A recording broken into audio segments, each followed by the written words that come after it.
மாயா ஆண்டிக்கு அவ பட்ட கடனை திருப்பி தரத்துக்கு கொடுத்த டைம் இன்னும் 4 டேஸ்ல முடிய போகுது. அவளால பணத்தை கொடுக்க முடியாது, ஆண்டி அவளை அடிச்சு துரத்திடுவாங்கன்னு நான் நிம்மதியா இருந்தேன். இப்ப அந்த நிம்மதிக்கு என்ன ஆச்சு? ஆஸ் யூஷுவல் ஜீவா குறுக்க வந்து நிறுத்திட்டான். ஊட்டியில நடக்க போற சயின்ஸ் காம்படிஷன்ல நம்ம ஸ்டேட் ரெப்ரசன்டேட்டிவா இவன் தான் பார்ட்டிசிபேட் பண்ண போறானா. நான் மேரேஜ் பண்ண போற ஒருத்தனுக்கு இப்படி ஒரு சான்ஸ் வந்திருக்கேன்னு நினைச்சு என்னால ஹாப்பியா கூட இருக்க முடியல கிரானி. ஏ அதுல வின் பண்றவங்களுக்கு 5 lakhs ஃபர்ஸ்ட் பிரைஸா. அத வாங்கிட்டு வந்து அந்த வில்லேஜ் கிட்ட கொடுத்தான்னா அவ்வளவுதான், என் பிளான் மொத்தமா கொலாப்ஸ் ஆயிடும். அந்த பட்டிக்காட்டு பரதேசி ஜெயிச்சிருவா, நீ வளர்த்த நான் தோத்துருவேன். இவ்ளோ நாள் நாம பட்ட எல்லா கஷ்டமும் வீணா போயிடும். அப்புறம் ஆன்ட்டியே நினைச்சாலும் அவளை ஒண்ணுமே பண்ண முடியாது.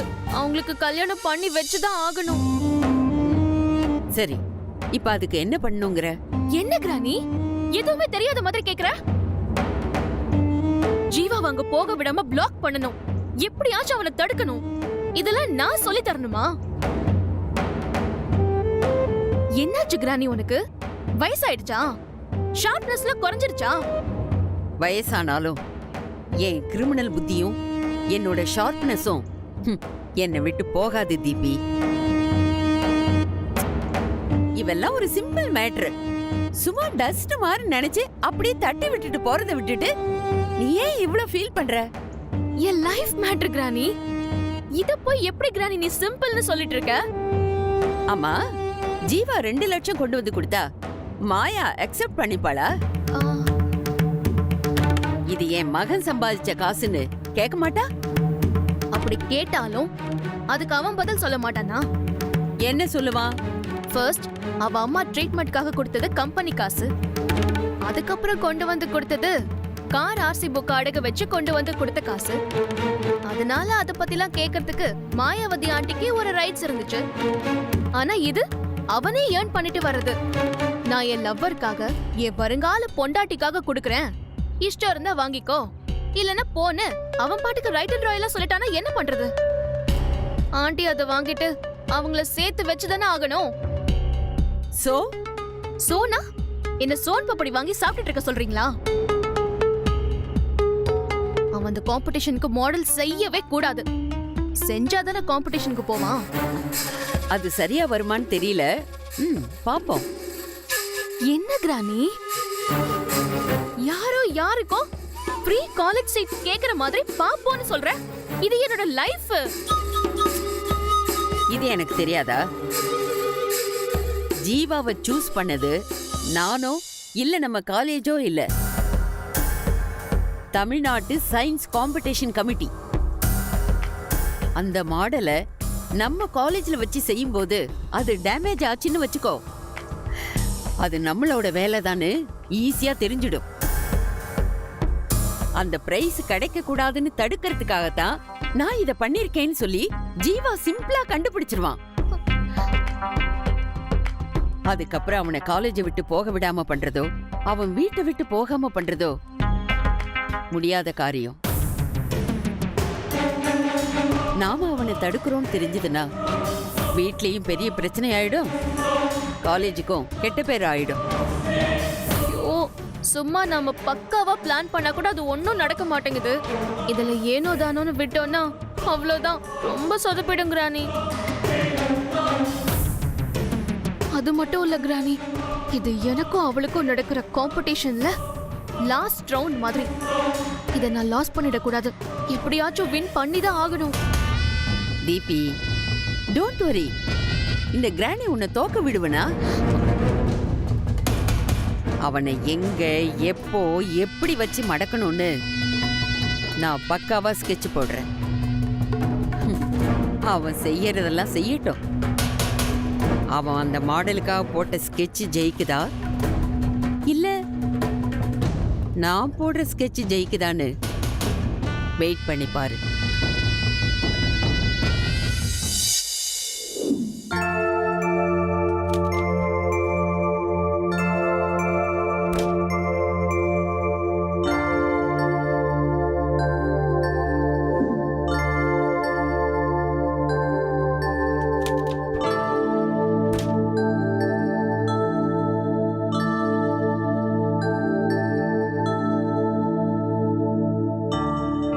ஜீவா, ம்?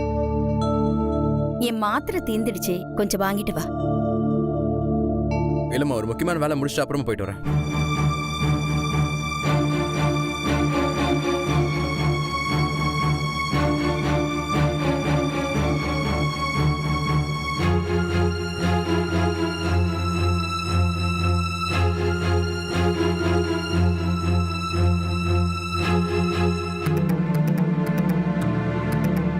ஆண்டி, உங்க நிலைமை எந்த ஒரு அம்மாவுக்கும் வரக்கூடாது. உங்களை பார்க்கிறதுக்கு எனக்கே கஷ்டமா இருக்கு. நீங்க என்ன ஜிமிக்கி கமலா வாங்கிட்டு வர சொன்னீங்க?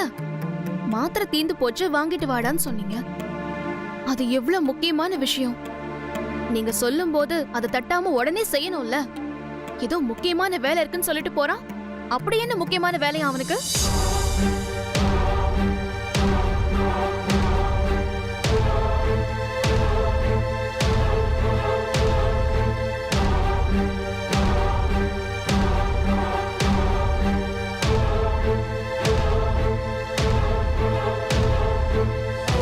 பாத்தீங்களா ஆண்டி, 10 மாசம் சுமந்து பெத்த அம்மா அவனுக்கு முக்கியம் இல்ல. ஏதோ ஒரு பட்டிக்காட்டுல இருந்து வந்த ஒரு பரதேசி அவனுக்கு முக்கியமா போச்சு. அவளை இந்த வீட்ல எல்லாரும் வேலைக்காரியா நடத்தினா அவளை இவன் மகாராணி ஆக்கி அவளுக்கு இவன் வேலைக்காரனால போய் நடந்துக்கிறான். உங்களுக்கு நம்ம அங்கிளோ மது அக்காவுக்கு தேவாவோ இந்த வீட்ல எந்த ஆம்பளையாவது எடுபடி வேலை பாக்குறாங்களா? இவன் நம்ம எல்லாரையும் கேவலப்படுத்தணும்னு ஒரு தீர்மானத்தோடயும் அலையறான் ஆண்டி. அத நினைச்சாதான் தீபி எனக்கு தூக்கமே வரமாட்டேங்குது. இவனாலே எனக்கு பிபி ஏறுது.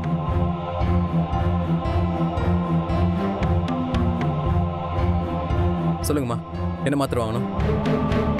ஒண்ணும் வேணாம். ஒரு நாள் மாத்திரை இல்லைன்னா நான் செத்தா போயிடுவேன். நீ போய் அந்த பிச்சைக்காரிக்கு சோறு ஊட்டி விடு. என்னம்மா, அதான் மாத்திரை வாங்கிட்டு வரேன்னு சொல்றேன். அப்புறம் ஏன் கோவப்படுறீங்க? என்ன ஜீவா இப்படி கேக்குற? மாத்திரை தீந்து போச்சுன்னு சொன்னா உடனே போய் வாங்கிட்டு வராம அவளுக்கு டிஃபன் எடுத்துட்டு போனியே. ஆண்டி எவ்வளவு கஷ்டப்பட்டாங்க தெரியுமா? தீபிகா, ஒன்னும் இல்லாத விஷயத்தை நீ பெருசாக்காத. எதுடா ஒண்ணும் இல்லாத விஷயம்? அம்மாவுக்கு மருந்து வாங்கிட்டு வராதது ஒண்ணும் இல்லாத விஷயமா? அவளுக்கு சோத்து டப்பா தூக்கிட்டு போறது முக்கியமான விஷயம். மா, நீங்க இப்படிதான் எதுக்காவது இதையாவது முடிச்சு போட்டு பேசுவீங்களா? உனக்கு அப்படிதான் தோணும். சரி, இப்ப நான் மாத்திரை வாங்கிட்டு வரட்டுமா வேணாமா? வேண்டாம். சரி.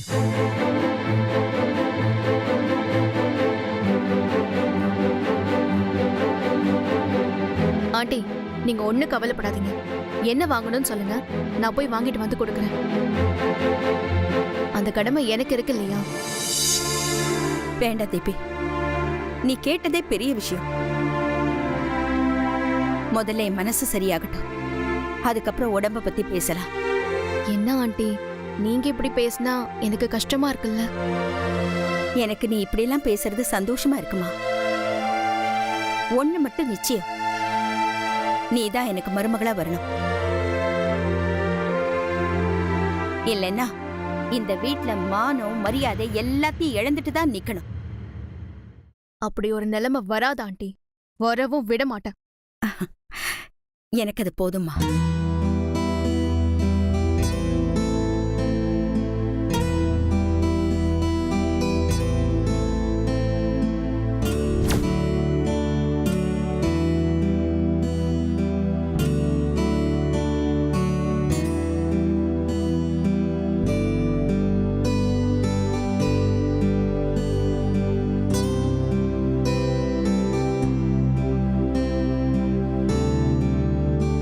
Hi uncle. ஹாய்.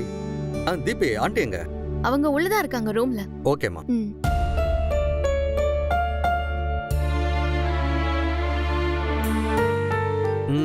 மாயா, இன்னைக்கு நான் ரொம்ப சந்தோஷமா இருக்கேம்மா.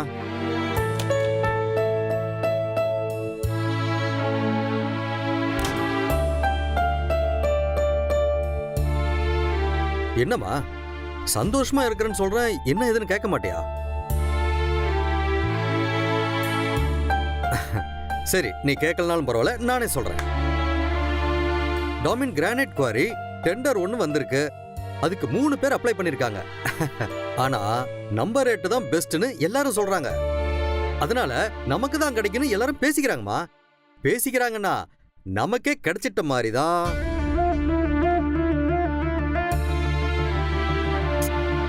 என்னம்மா, நான் எவ்வளவு பெரிய விஷயத்தை பத்தி சொல்றேன், உனக்கு இதுல சந்தோஷமே இல்லையா? சந்தோஷம் எப்படி வரும்? என்னம்மா இப்படி சொல்ற? இதனால நமக்கு எவ்வளவு ப்ராஃபிட் கிடைக்கும் தெரியுமா? எவ்வளவு கிடைக்கும்? ஒரு 20 கோடி இல்ல 30 கோடி? Of course minimum 30. அத வச்சு என்ன செய்வீங்க? சந்தோஷத்தை வாங்க முடியுமா? நிம்மதியை தான் வாங்க முடியுமா? இருக்கிற பணத்துக்கு மேல சேர்த்து சேர்த்து என்ன பண்ண போறீங்க? என்னம்மா இப்படி கேக்குற? நாம சம்பாதிக்கிறதெல்லாம் நம்ம பிள்ளைங்களோட சந்தோஷத்துக்கு தானே.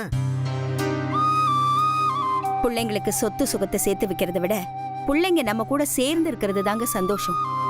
நாம அவங்களுக்காக வாழறதும் அவங்க நமக்காக வாழறத பாக்குறது தாங்க சந்தோஷம். ஆனா இந்த வீட்ல அப்படியா நடக்குது? நீ எதை பத்திமா பேசுற? ஜீவா ஒரு பிச்சைக்காரிய கூட்டிட்டு வந்து தலைக்கு மேல தூக்கி வச்சுக்கிட்டு ஆடுறான். என்ன பண்ண முடிஞ்சது உங்களால? அந்த பில்டிங்கை கட்டணும், இந்த ப்ராப்பர்ட்டியை வாங்கணும், அந்த கான்ட்ராக்டரை பிடிக்கணும், இப்படித்தான் யோசிக்கிறீங்களே தவிர குடும்பத்தை பத்தி யோசிக்கிறீங்களா? இங்க பாரு மாயா, இந்த வீட்டு நிர்வாகத்தை நீ முழுசா பாத்துக்கிற, அதனாலதாம்மா. அப்படி ஒதுங்கிட கூடாதுங்க. உங்களுக்கு பிள்ளைங்க மேல அக்கறை இல்லையா? உரிமை இல்லையா? பொறுப்பு தான் இல்லையா? வீட்ல என்ன நடந்தாலும் நீங்க கண்டுக்கிறதே இல்ல. ஜீவா ஒருத்தனாலதான் இவ்வளவு பிரச்சனை. அதை எப்படி சரி பண்றதுன்னு எனக்கு புரியலம்மா. நீங்க சம்பாதிச்சதும் சேர்த்து வச்சதெல்லாம் போதும். நீங்க இந்த வீட்ல இருந்து அவனை சரி பண்ணுங்க, அது போதும். என்ன இன்னைக்கு புதுசா ஏதாவது பிரச்சனையா? எல்லா நாளும் அவனால ஒரே பிரச்சனை தான். கொஞ்ச நேரத்துக்கு முன்னாடி எனக்கு டேப்லெட் வாங்கணும்னு சொல்றேன், இதோ வரேன்னு சொல்லிட்டு அவளுக்கு சாப்பாடு கொண்டு போய் கொடுத்துட்டு வரான். என்னை விட அவதான் அவனுக்கு பெருசா போச்சு. இவனை எப்படியெல்லாம் அக்கறையோட வளர்த்தேன். அவன் குழந்தையா இருக்கும்போது அவன் தூங்குனா கூட நான் தூங்காம உட்கார்ந்து அவன் முகத்தையே பார்த்துக்கிட்டு இருப்பேன். அதுக்கு கிடைச்ச பரிசு இதுதான். என்னால தாங்க முடியலைங்க. ஏன் அவனுக்கு என் பாசம் புரிய மாட்டேங்குது? கூடிய சீக்கிரம் எல்லாம் சரியாயிடும். சரி, அந்த மாத்திரையை வாங்கிட்டியா? மாத்திரை சாப்பிட்டு உயிரை காப்பாத்தி என்ன செய்ய போறேன்? இந்த கொடுமையை இன்னும் பல வருஷம் பாக்குறதுக்கா? அப்படிலாம் சொல்லாத மாயா. இனிமேல் பிசினஸ்ல கவனம் செலுத்துறதை விட ஃபேமிலில அதிக கவனத்தை செலுத்துறேன். ரொம்ப சந்தோஷம். நாளைக்கு உங்க ப்ரோக்ராம் எல்லாமே கேன்சல் பண்ணுங்க. ஜீவா விஷயமா ஒருத்தரை பார்க்க போகணும். சரி.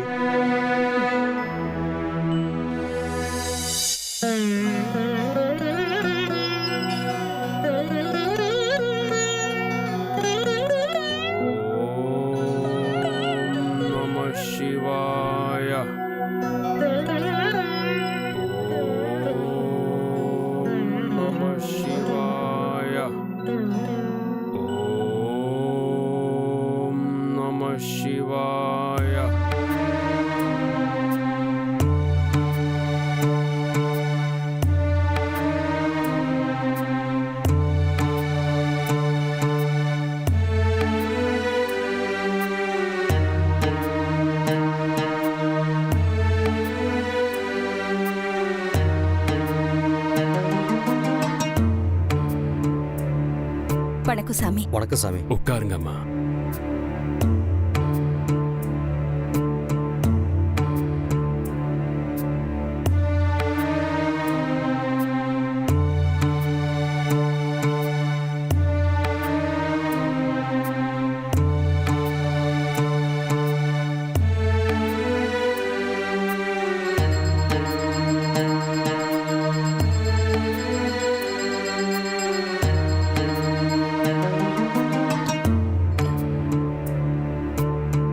என்ன வேணாமா?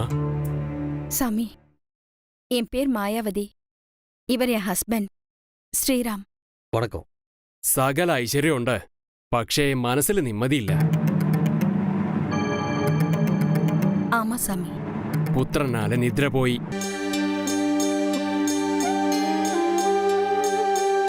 சரியாதான் சொன்னீங்க சாமி. நானா கேட்கணுமா நீங்களா சொல்றீங்களா? நானே சொல்றேன் சாமி. என் பாவத்தை கொட்டிட்டு போறதுக்காகத்தான் நான் இங்க வந்திருக்கேன். പണം ചേർന്നാ പാപവും ചേരും ഭാരവും ചേരും. சாமி, நீங்க எல்லாம் தெரிஞ்சவரு. நீங்க சொல்றது எதையும் நான் மறுத்து பேச முடியாது. நீங்க எது சொன்னாலும் சரியாத்தான் இருக்கும். சாமி, என் ஜீவனே என் மகன்தான். அதனாலதான் நாங்க அவனுக்கு ஜீவான்னு பேர் வச்சோம். மத்த 2 குழந்தைங்க இருந்தாலும் எனக்கு இவன் மேலதான் உசுரு. அவனும் அப்படித்தான் இருந்தான். அவன் குழந்தையா இருக்கும்போது கூட மத்த குழந்தைங்க மாதிரி என்னை கஷ்டப்படுத்தினதில்ல. அம்மா அம்மான்னு பாசமா இருப்பான். என் சொல்ல தட்டவே மாட்டான் சாமி. அவனை பாக்குற எல்லாருமே ஜீவா மாதிரி இருக்கணும், ஜீவா மாதிரி படிக்கணும் அப்படின்னு தான் சொல்லுவாங்க. அவன் படிப்பு, ஒழுக்கம், பழக்க வழக்கம் எல்லாத்துலயுமே முன் உதாரணமா இருந்தா சாமி. ஆனா ஆனா இப்போ നിർത്തൂ.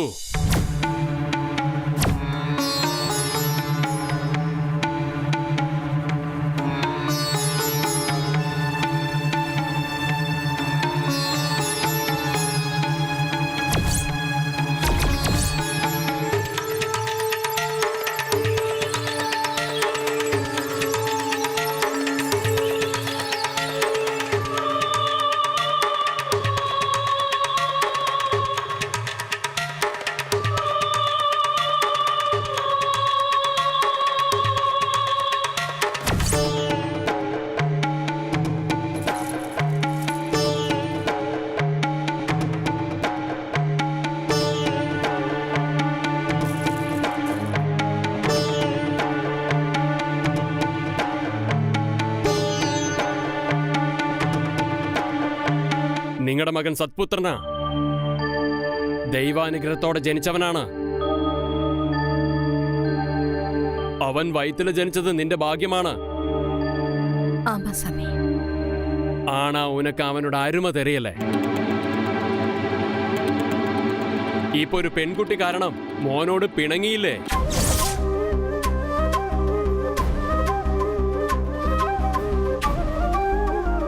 சாமி, ഒരു പെൺകുട്ടി കാരണം ഉനക്ക് അവനക്ക് സണ്ട വന്നിച്ചാ? ஆமா. നീ ഓം പയ്യനക്ക് വസതിയാണ് അടുത്തുനിന്ന് കല്യാണം പണണമെന്ന് വിചാരിച്ചിരുന്നു. പക്ഷേ അവൻ നിനക്ക് ഇഷ്ടമില്ലാത്ത കുട്ടിയെയാണ് കല്യാണം പണണമെന്ന് തീരുമാനിച്ചത്. ஆமா சாமி. അവളിപ്പോ നിന്റെ വീട്ടിലല്ലേ താമസിക്കുന്നത്?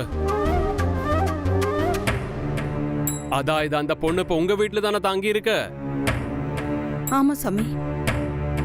அதுதான் என்னால சகிச்சுக்க முடியல. நாங்களும் எவ்வளவு சொல்லி பார்த்துட்டோம், திட்டி பார்த்துட்டோம், சண்டை போட்டு பார்த்துட்டோம். எதுக்கும் அவன் மசியல.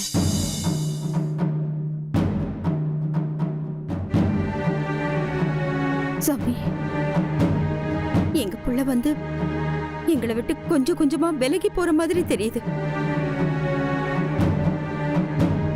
சுவாமி, எங்க பிள்ளைய எங்களுக்கு பழைய ஜீவாவா திருப்பி தரணும். நீங்க தான் எப்படியாவது. எப்படியாவதுனா நான் എന്ത് ചെയ്യും? சுவாமி, என் மகனை எனக்கு மீட்டு கொடுத்துருங்க சாமி. ഓം മകനെ ഞാൻ യാരിട്ടിരുന്ന് രക്ഷപ്പെടുത്തണോ? ആ കുട്ടിയുടെ അടുത്തുനിന്നാണോ അതോ ഇല്ലെങ്കിൽ യമന്റെ അടുത്തുനിന്നാണോ?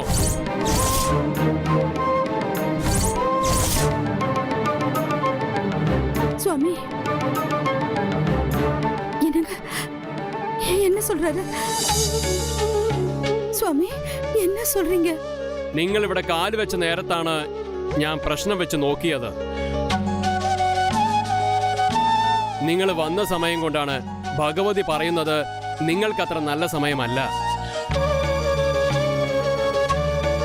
பகவதி உங்களுக்கு நல்ல செய்தி சொல்லல. சுவாமி, நீங்க சொல்றது எங்களுக்கு பயமா இருக்கு. உங்க பயத்துக்கு பகவதி ஒரு சகாயமும் செய்ய மாட்டான்.